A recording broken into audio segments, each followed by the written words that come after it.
respect.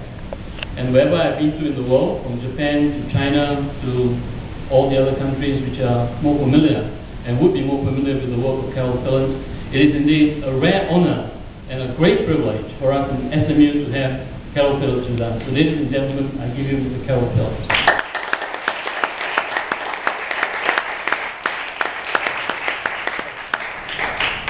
Thank you. Thanks, Bob. Thank you, Eric. And thank you to SMU.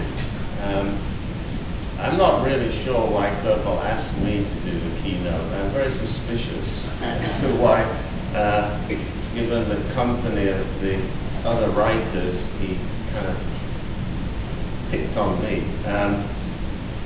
But here I am, and I was trying to think on the long flight from New York this weekend what I would say at a festival of American writers, a gathering of writers, all of whom have at least one foot in America. And it led me to think about my own initial perceptions, excuse me, my own initial perceptions of the country of the United States of America as a British raised, British educated individual who arrived there 21 years ago. So I'm going to read a piece which is called American Tribalism,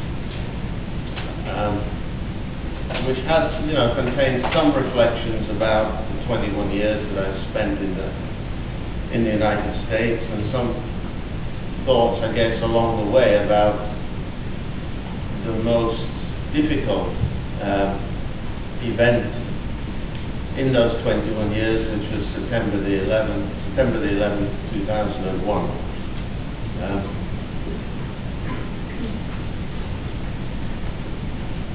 So, American tribalism. I arrived in Amherst, Massachusetts, 21 years ago, in the fall of 1990, with the understanding that I would be spending just a single year teaching in a liberal arts college. I hadn't really thought about exactly who I would be teaching, beyond the fact that, of course, they would be Americans. When I walked into my classroom on that first morning, I was greeted by a kind of rainbow coalition of faces, black faces, white faces, brown, yellow faces. Even at an institution as famously conservative as Amherst College, diversity seemed to be a kind of wonderfully natural part of the makeup of the campus culture. I have to confess that had that classroom been in London or Paris or Amsterdam, I might well have wondered, in fact I might well have asked, how many of the young people in front of me were foreign students. A European education often encourages one to employ clumsy and reductive thinking about notions of identity. However, I wasn't in Europe. I was in the United States. I was fully aware of the country's long history of racial conflict. But 21 years ago, I arrived in the US believing that for most citizens, a sense of pride in claiming the more inclusive identity of being an American would far outweigh any professions of loyalty to a particular race or particular ethnic group. Many years later, I am now an American citizen, and I know differently. I lived through the Crown Heights riots, I lived through the Gulf War, the Rodney King beating, the LA riots, the OJ trial, the crisis of September the 11th, the various Patriot Acts, the introduction of Homeland Security, and many other events that have further furrowed the nation's creased brow. These have been troubling times in the United States. I've also listened to my students, I listened to my colleagues, and to my friends, and I now understand that behind the facade of a racially and ethnically mixed society, all is not well. I know that the students who sat silently before me in 1990, all of them harbored different degrees of attachment to the notion of being a United States citizen. I know that the imagined harmony of this classroom was a figment of my own romanticism, and no matter how much the United States may wish to claim that it's a society in which everybody has a chance to succeed, irrespective of race or ethnicity, this is simply not true.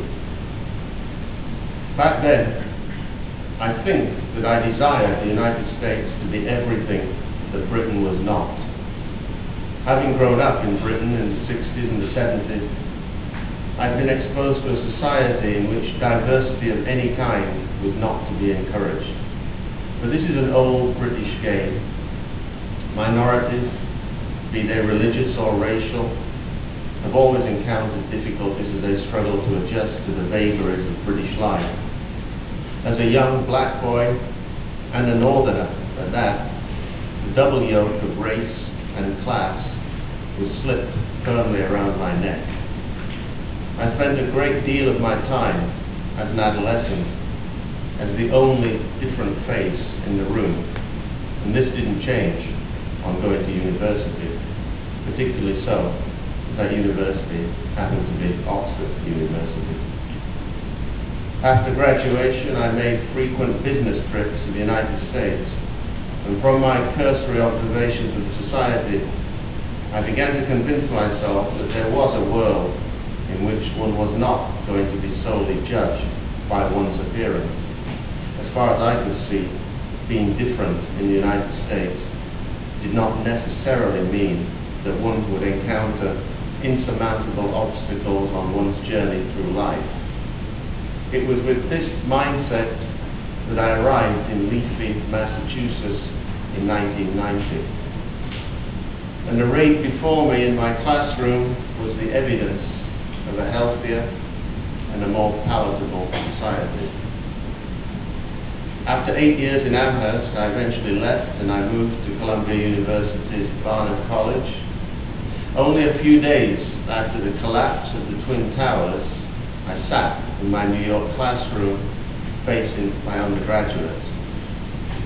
Everybody was understandably still shocked at what had transpired, and I was aware of the fact that my seminar felt more like a memorial service than a forum for lively discussion.